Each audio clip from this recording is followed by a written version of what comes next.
Recently, Microsoft decided to add tab bars in Windows Explorer. However, they will be added only for Windows 11.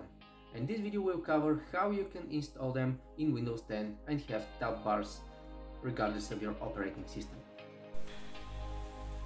Currently, this is my desktop, and the File Explorer doesn't have a lot of customization.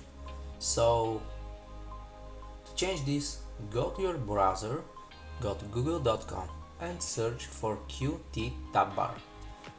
It is the first link, and when you go to it, download the file. It usually is at the top of the page. Save it on your desktop, and once you're there, simply extract the content. Double click on the executable and run the installer. Click on next and next again.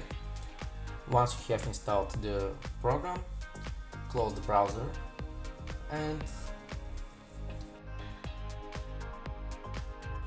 to activate Qt tab bar, go to View Options and from there select only Qt tab bar. When you click on the plus icon, you can choose whatever folder you like.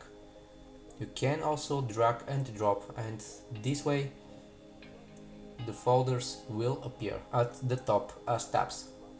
You can drag and drop files through them, and let's just create a new folder to show it up.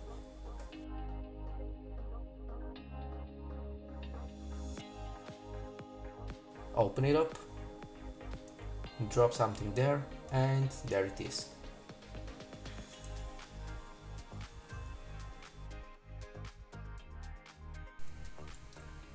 This is the video for today. Thank you very much for watching, and I hope you find this useful. I'll see you in the next video.